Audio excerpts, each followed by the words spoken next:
We are back on Taking Care of Business on Kern Radio, News Talk, 1180, 1230 KGEO, 1410 KERI, now in Albuquerque, New Mexico on 1000 KKIM, and 3 times on the Internet on knookmedia.com in Richmond, Oakland, and the San Francisco Bay Area. We just had Tim Donnelly on, Assemblyman here in California, and I highly recommend him for governor. I don't know what his chances are against Jerry Brown, but I think he'd be a definite, refreshing alternative. Before we introduce our next guest, who I'm really looking forward to talking about, I wanted to make a little comment about the Ukraine. I've had a couple people ask me about it, and some of you know my dad was in the Canadian Army. My mom was in Holland during the war, played with Anne Frank as a kid, and my stepfather was half Czech and half German. And I remember he fought on the Russian front in the German Army because he was a half-breed, so he was expendable. And I remember him telling me about the Ukraine when I was a kid. He said, they treated us as liberators because they hated the Russians as much as they hated us until they realized we were just as bad. So, it's a little complicated there, but I have to tell you, the president, Putin, you have to remember he's a KGB agent for 17 years. He's made no bones about the fact that the worst thing that ever happened in the 20th century was the demise of Russia.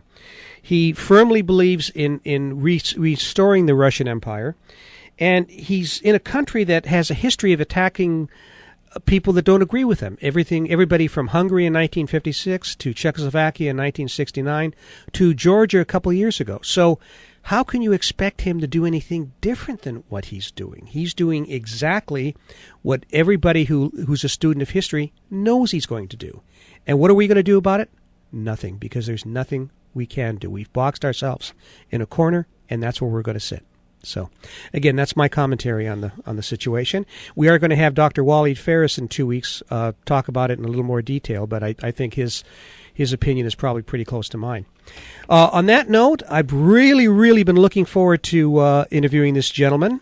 He is President Reagan's former budget director, wrote a great book called The Great Deformation. David Stockman. David, welcome to Taking Care of Business. Well, very glad to be with you. David, I have to tell you, your book has been a little bit of a menace for me, and I want to tell you why. I do a lot of books on tape, and what I'll do is, because I do a lot of driving, so I'll start off listening to a book that I know I'm going to be interviewing the author of, and I'll pull over, at the next stop and make some notes and everything off of what I was listening to. Your book has so much meat in it that I've been driving and writing notes as I've been driving, which I know I shouldn't be doing, but there's an incredible amount of meat in this book. I mean, it really takes a look at the so-called budget crisis and the Wall Street crisis in a totally different look, and I really appreciate your outlook on this.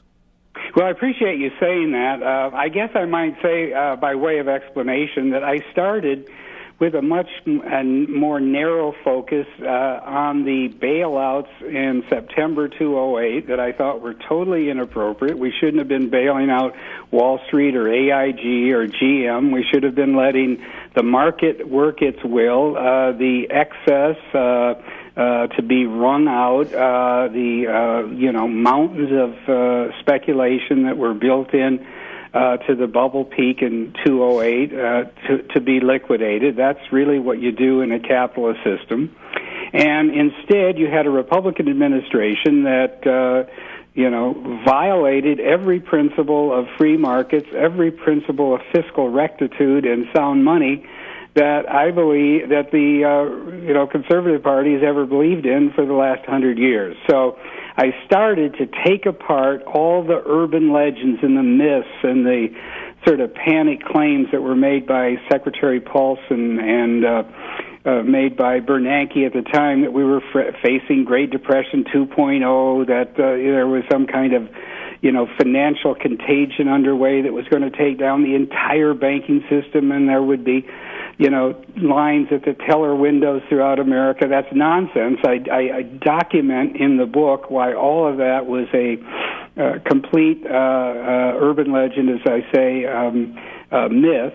But once I got into demonstrating that huge mistakes were made in 2008, and that we've just restarted once more in even more virulent form the bubble machine at the Fed and at the budget in Washington that generated two crises already this century. It began to be clear to me that this has been going on for a long time. It didn't come out of the blue. It wasn't a mistake that one or two or five people made in September 2008 under what appeared to be crisis conditions. It wasn't because George Bush was sitting in the White House totally clueless.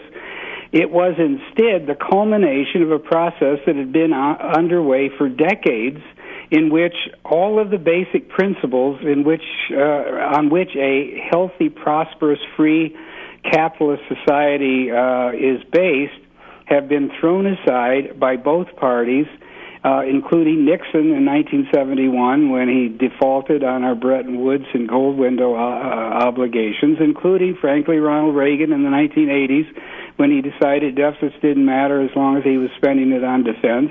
And certainly after 2000, when the Republicans controlled the Congress and did nothing about our fundamental fiscal situation except to enact huge tax cuts that we couldn't afford and massive defense increases, doubling it in real terms, and these wars of invasion and occupation that were failures and inappropriate. So what I ended up doing was reaching all the way back, ironically as it may be, to 1914, which is 100 years ago exactly, when all of this started, with the creation of the Fed, which opened for business in 1914, and with the beginning of the warfare state and big government and meddling and intervening in the affairs of other countries where our interests really aren't at stake. So the reason there's so much there, the reason it's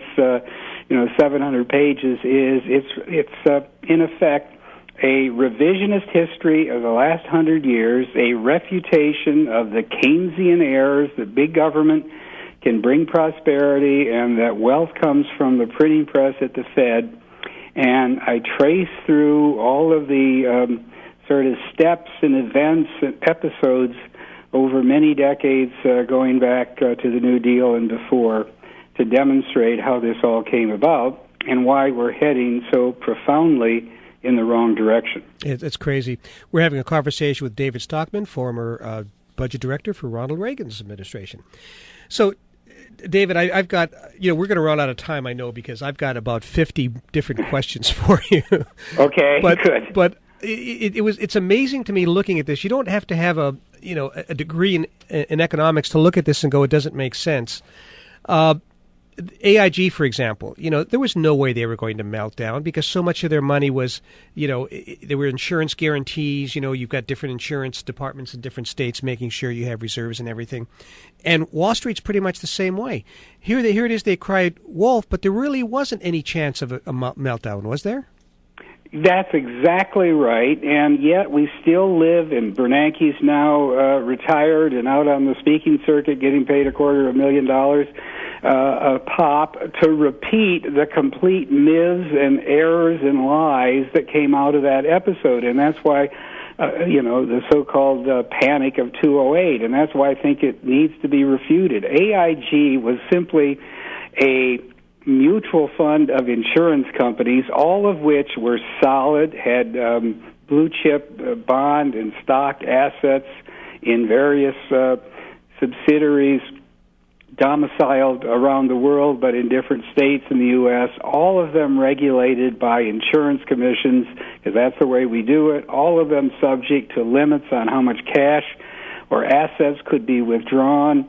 And therefore, there was never any danger that any insurance policy held by, Peoria for its fire, held in Peoria by Caterpillar for its fire insurance, or Mom and Pop for their life insurance, or annuity holders were in any danger. They never were. The whole problem was only at the holding company that was totally insolvent, and it was the holding company in London where the gamblers operated and had written this bogus insurance on called CDS, credit default swaps, on the securitized mortgages that were being manufactured by Wall Street. So we could have let the holding company go down. The losses would have been 60 or 70 billion to the 20 biggest banks in the world. They had plenty of reserves. Those banks had 20 trillion of asset footings versus 60 billion of potential losses because their, CDS insurance from AIG was no good.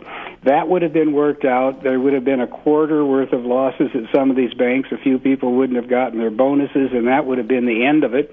AIG would have been reorganized. All the different sound insurance subsidiaries that are running what we've just talked about could have either been spun off or operated under conservatorship by the state commission. So that's only one example, but the same thing was true with the so-called crisis of the money market funds. Wasn't real, totally exaggerated. That was also true on Wall Street. Most of the meltdown had already happened. Lehman was gone. Bear Stearns was gone. Merrill Lynch was already on board at Bank of America. There were two remaining casino gambling houses left, Goldman Sachs, Morgan Stanley.